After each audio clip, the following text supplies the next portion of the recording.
Before we get into the history of sexism, we should first start by defining the term. Sexism are the prejudices and discriminations against an individual or a group based on their sex and or gender. This is most familiar to us for sexism against women, but we must acknowledge that it also happens to other sexual minorities such as those who are non-binary or non-gender conforming. The term sexism came from the second wave of feminism, which was in the 60s and 80s to the 80s. There are multiple different types of sexism. The two main types are benevolent sexism, which is a chivalrous attitude toward women, which we typically think is good because it is in women's favor, like, oh, let me get the door for you, let me carry this for you, oh, I'll drive, let me do this hard manly work. But really, it's just saying that women are weaker and they need a man to support them and help them. The other big type of sexism is hostile sexism, which is negative attitudes and gender stereotypes, such as like, oh, women belong in the kitchen or women should have children. And it's just a really negative attitude to the people who don't conform to those stereotypes. We also have structural sexism, casual sexism, which is like everyday sexism that we typically don't notice because we, as a society, have internalized it. The United States has a long, drawn-out history of sexism throughout society. For decades and years, women had little to no rights, and it wasn't until the 1920s where the feminism movement really started to pick up pace. It was in the 1920s when women were finally allowed to vote. Fast forward to 1963, the Equal Pay Act was in place, where it stated that regardless of race, sex, religion, etc., that you will get paid the same amount for the same amount of work. However, despite this, even today we still have a pay difference where a white woman makes 78 cents to every white man's dollar. And for women of color, it is even less, where African Americans are at 63 cents to the white man's dollar, and Hispanic women are 54 cents to the white man's dollar. In 1973, abortion became legal, which was a big win for the women's rights movement. However, as we know today, it is still an ongoing battle, especially with today's presidential team. Women's rights, and specifically abortion's rights, are in serious risk. In 1981, the first woman served in the Supreme Court, and it wasn't until 1997 in which Madeleine Albright became the first female Secretary of the State. And not until 10 years after that, 2007, where we had the first female Speaker of the House. In recent years, 2013, the ban against women in military combat position is removed, which overturned the 1994 decision restricting women from combat roles. And most recently, we almost had our first female president, Hillary Clinton. However, the country decided that Donald Trump would be a better fit, despite his controversial views on many social issues.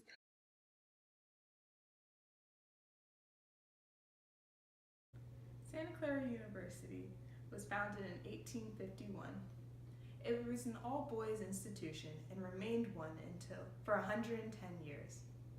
In 1861, it became an ROTC school due to the Civil War, and it remained so to this day.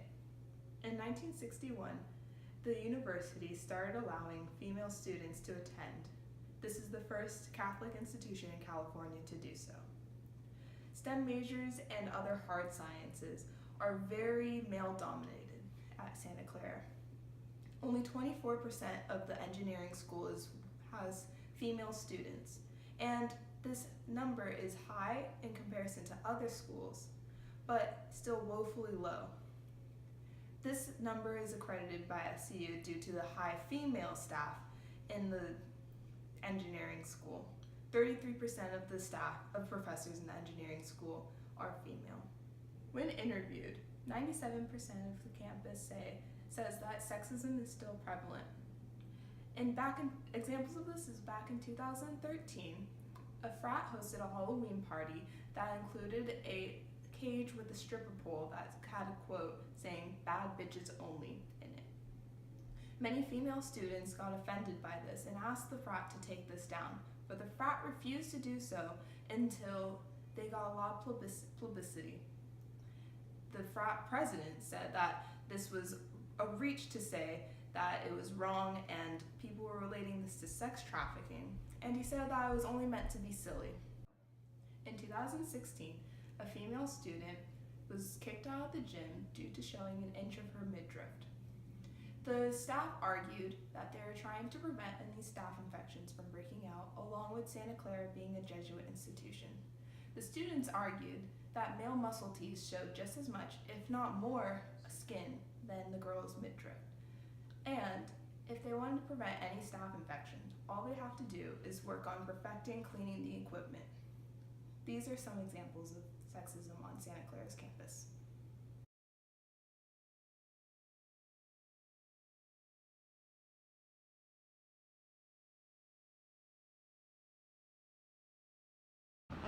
Sexism is, I guess, discriminating against someone because of their sex, whether it be like female or male or anything in between, I guess. Like when you put consideration like someone's sex, like they can't do that because they're a girl, or if you're a guy, you shouldn't be crying or something like that. Yes, definitely. I mean, it's not just like grandparents and everything, but that kind of generation of people are, I would say, the most sexist and the most apparently sexist. And we saw a lot of it in the 2016 presidential election, and now with the way that Hillary was treated versus now how Trump is being treated for similar things or worse things. Yeah. Like I said, I see it every day. You can see it on different scales. You can see it on larger scales, smaller scales. But I definitely think that it is an issue that should be taken very seriously. I think so. Definitely within the student body. I haven't really seen anything from staff or teachers or heard about anything that I know of, but definitely within the student body, there's a lot of sexism going on. I think that our campus does a pretty good job, I think.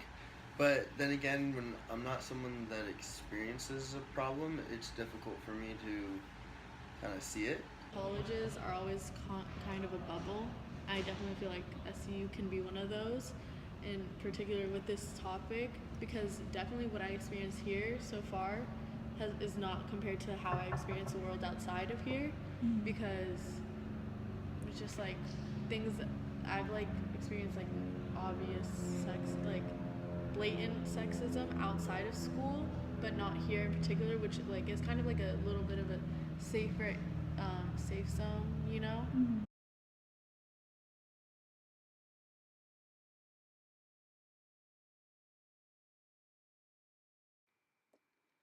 The first step towards fighting against sexism is to acknowledge and understand that sexism is an issue. Many people in society, especially the older generations, have the old school traditional ideas about gender stereotypes and gender roles, which is a main contributor to sexism. If we all work to acknowledge that sexism is a real issue and not internalize what society has tried to teach us, then we will be able to understand how the people being oppressed from this issue are being affected and work towards a more equal and just society. The next step would be to provide opportunity and representation for the affected group.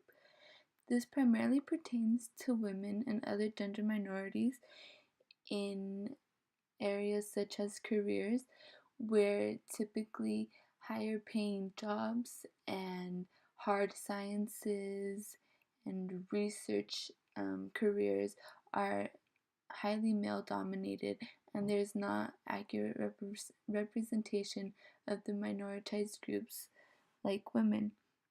And we need to get rid of the gender stereotypes in careers and provide equal opportunity and just representation in these fields, so everybody has the chance to pursue what they want and not be held back by gender roles.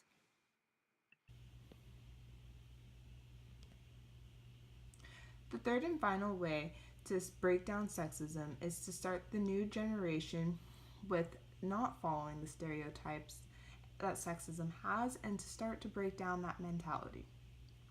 Parents typically raise their kids similarly to how they were raised if they saw nothing wrong with the way they were raised.